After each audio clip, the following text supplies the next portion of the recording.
Hey, Marni, we were just talking about prices and the increase in the competitive buyer market and mindset. And these buyers, just the mindset of a buyer right now.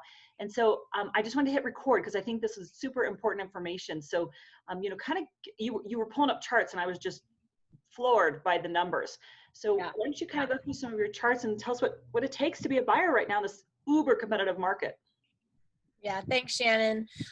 So we were just looking at some of these charts and specifically for one of my buyers I'm working with right now in the Denver market. So these charts through Colorado Home Realty, thank you guys. Thank you, Greg Eckler, for making these charts available to us. But if we can look, I'm just looking at one for an average monthly price, what's going on in Denver, and I'm pulling up Denver. So Denver Metro, and anything in Denver, I'm not pulling up a specific zip code or anything like that. Sure. July this year, average price, $629,079. In 1 month, we've jumped about 36,000 to 665,446. And I mean, this blue line right here is showing last year, 2019, but this is what's going on right now in Denver. These can be changed to kind of Go back to the look June. At the whole, yeah. Oops. Sorry. Oh, I'm sorry. I'm just going to kind of show you just the whole Denver, the all counties of Denver. It's the same situation. So it is a real mindset that these buyers have to have. They have to have patience, for one. Okay. They have to have patience. All right. They have to have resilience. Yep. And I think it's really, really important. This particular buyer, God bless her, she's got thick skin. She's not getting emotionally attached. I think that's really, really important too, because if you get emotionally attached, you're going like this, up and down, up and down. So for her, she's looking at this, hey, I'm in this for the long haul. I'm going to get this house. But what I told her is like, hey, in the 36,000, we'll go back to Denver or so. Let me pull up Denver. Sorry, my eyes are watering. My allergies are so bad out here. Oh my goodness. You're doing with all great. These fires we have. I know. The air is horrible. So pulling up Denver again. There we go. So when she goes, she's competing with this last offer that she put in. We were just competing against 17 offers. Oh my God. And of course, yeah, things that are going extremely over. So again, talk to your agent, whoever that is, and what market you're in. Look at these specifics. But for her specifically, I'm saying, hey, we've got $36,000 here that if we would have maybe added that to a contract last month, you wouldn't be, we wouldn't be here. So you guys as buyers really look at your long-term, look what your goals are, and reach out. We can kind of show you what is going on. This is a supply and demand issue, really. Yeah. What do you see? Well, and go back down to the June button and let's look at the June number. Yeah. Okay. Yep. Down low. So here we go. June. Okay. So June it was 540. And then that was right when rates dropped down. It was July when rates dropped down into the twos, when you had a 2 left of the decimal.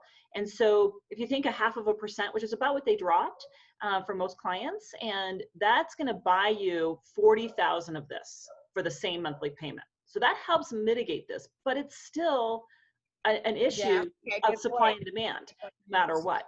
So I think that first spike really buyers felt like they could raise their price because rates came down for them and they were able to buy more house. But now this next spike is just pure supply and demand. I mean, it is really just crazy out there. Now, are you finding that some listings maybe are putting a price that's low, not low, let's say, not low, but like maybe just under where, so they can just create that bidding war and that excitement because people are like, wow, here's a good deal and I'm going to go get it because here I am.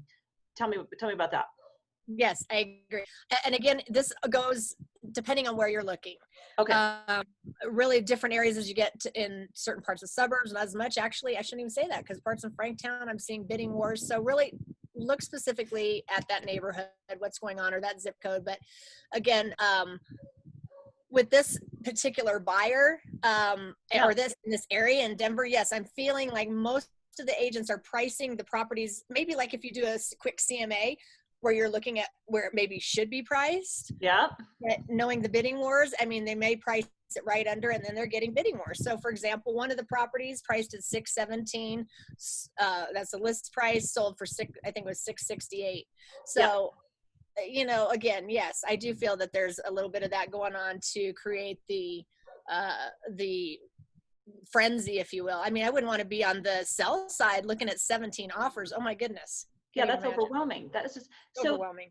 So from the buyer side, how does a buyer get comfortable paying more than that list price, but that list price may not, obviously it's not a reality. That list price is not a reality because they're, like you said, 617 to 668, there's going to be, right? And so that's just a mindset shift. It's like a paradigm shift of, you're not coming in and getting at 98% of list because list is already, whatever, at 94%. So it's like, you got to get up to 102% to win.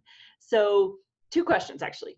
What is the mindset of a buyer to be able to say, you know what, you're going to be okay? And I love this chart to help mitigate that.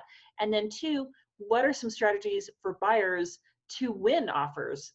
Price is a good piece of it, but not all sellers think that price is the end all be all, because they might have 2 very competitive, like one might be 664 and one might be 668, but there's a reason to take maybe the 664 contract or whatnot. So what are you seeing that way? Absolutely. Well, it's super important that your agent is talking to that listing agent and finding out as much of the motivating factors for that seller as they can to see what those buttons are. Price always plays in somewhere, of course. People want to get what they can, but they may find there's a buyer that is willing to give them an extra month, for example, maybe a rent back or something like that, a free rent back. A lot of those are happening right now as well. So yeah, you really need to know what that, as a buyer, it's kind of unfortunate, but it's like, seller, what is it that they want?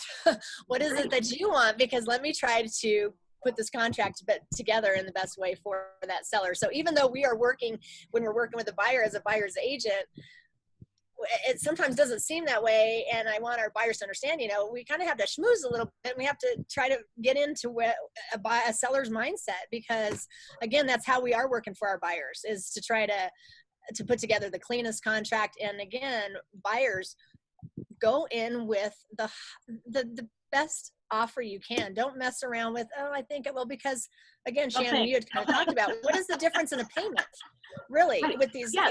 So that's a great point. At the rates, when you're getting 2.875 on a 30-year fixed, it's not only, but every dollar counts, right? Every dime counts, we know, but it's $42 per 10,000.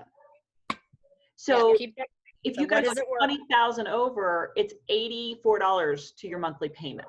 Nobody wants to pay an extra $84, but in the big picture, you get the house you want. And here's what I think too, is the houses that are the shiny diamonds and the good locations with the bells and whistles that a lot of buyers want when you've got 17 offers coming in, those properties will be good investments long term. They will also be good to sell long term. You're going to make that up on the backside just because of that they're going to be competitive homes down the road when that time comes as well, right? Right. I agree. I totally agree. And there's actually, I had a moment, I had a total brain fart because there's something I want to tell you, and the segue there, I lost it, but I know what it was. The fact that we were also talking about the mindset, looking at a number for what the house is, and then what it sells for. Again, it's what people are willing to pay is what it's worth. When you've got multiple offers, you've got 17 offers, for example, all over asking price, then what does that say? It's worth more than that asking price. So again, it really, it's a appraiser nightmare right now too, because the market is just going up so quickly. But it's like this, I always think of this as us as women. We go to buy a shirt.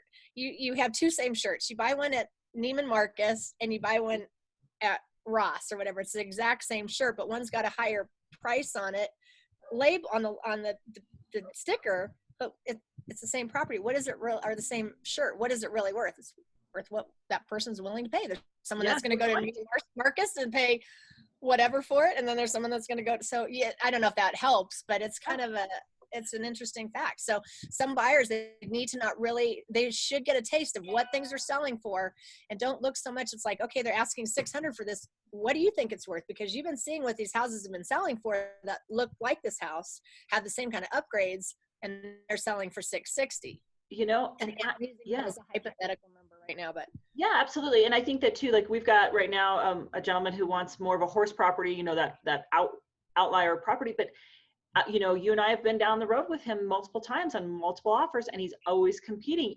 So I don't think that this is discriminating to like Denver alone. It's Highland Ranch is uber competitive. Castle Rock, you go out, like you said, to Franktown, and all of a sudden you've got horse property, and you're in this price point of, this house is quote unquote listed at 825. You did the CMA and you're like, it's a minimum of 848, minimum, like bare bones. And we know it went for more than that. We don't know because it hasn't closed yet, but our buyer didn't get it because they didn't, again, they're coming to that reality. And I think, how many offers do you think a buyer, and not to discourage people, but like I have another buyer who's in that Denver uber competitive market, $600,000 buyer. She has made 6 or 7 offers, I think. And we're not landing them, kind of a thing. So, and now she's finally at that mindset of, okay, I get it. I get that I get it. That's the keeping the emotions out of it, right? There you go. Yes. That's a lot of emotional up and down. Drop your emotions. You know it, right when I say, oh, you're going to expect, X amount of, sorry, my dog is getting on my lap right now. Oh, love it. Hi, baby. Hi. So anyway, sorry. Boo. That's awesome. Yeah, we're videoing right here.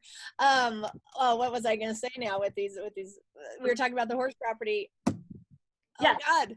It's okay. So it was I know the dog threw me off too, that that how many offers, before it kind of starts to shift their mind to, okay, I get it. I really do need to come in with my highest and best. I can't mess around. I can't really think about these things either. I don't have time. Yeah. And as what I was going to say is right when you say that, yeah, you may have to set yourself up for putting in 7 offers and 7 disappointments or 10 Then you have one. I was just talking with one of my colleagues yesterday. God bless her. She has a buyer who they got it. They got it on the first try. And it's just really can be hit and miss, So again, just going in with the right expectations, and heck, go in there thinking, hey, I may have to be at this for a while. I may have to wear some flip-flops so I can get in and out of houses, in and out. Yes. But just be in it for the long haul as long as you can, and when it happens, it happens. That's all. And with this buyer, and again, we talked about the horse property as well, because we have buyers that we're working with, and it's been 1.5 years we've been looking. So yeah, don't think it is just stuck to Denver. A lot of people with COVID, when COVID hit, people are wanting to get a little more space, get out in the country. So me being out in Elizabeth, for example, it's booming out here as well. And we're seeing, any kind of acreage is, again, going with multiple offers, over asking. I do see that those properties tend to be priced a little more accurate for the most part. That one we had talked about was a for sale by owner originally. So a little more of an outlier. Yep. Leave a lot of money on the table for sale by owners. If you're listening, for sale by owners, you're leaving a lot of money on the table. Yeah. So yeah, they're lucky that they ended up putting that with the realtor. So. Yeah. Awesome. Any other words of wisdom just to help buyers? And again, this is just part of that education process. We're not trying to be doom and gloom. We're just trying to keep it real, I think. Absolutely. And Shannon, honestly, again, thanks to CHR and Greg putting these together for us, we look at this every month and we see it. So please feel free to reach out. And this is just average monthly. We look at everything. We look at days on, here's weekly price. You can kind of see what's going on weekly, if you will. Mm-hmm. 600. So there's what, $18,000 jump in a week right here. Yep. And that's the whole metro area. Like that's everything. Let's look at Denver again before we hang up, just for a quick sure. Look here, Denver, see how that changes. So in a week we went from 582 to 600. Uh-huh. Yep. So again, guys, reach out to us, and we'll do more of these, because it really is helpful in this market that we're in. Are we in a bubble? All those kind of questions that come up. It's like, look at the history. We can go back. Yeah. And, and I'll just put this out there too, for anybody, just even if you feel like you've got somebody on your side and whatnot, Marni's happy to hop on a Zoom call and show you these charts, just because she's got easy access to them, and they are just powerful information to help you make a great decision as you're navigating this whole process. And you know what I just realized, Shannon? What's up? I have our little face over here on the right. So if everybody, I've been looking like I'm looking at instead of where the camera's supposed to be, hey, I'm making it real. So I should be looking up here. How are you? Looking at the charts. So my eyes are down too. Okay, I'm looking way over here, but I'm really looking. You know me, so, I'm a number junkie. I love it.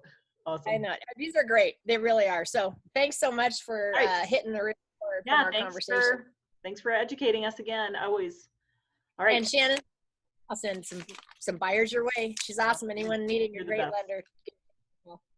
Thanks, Marni. Bye.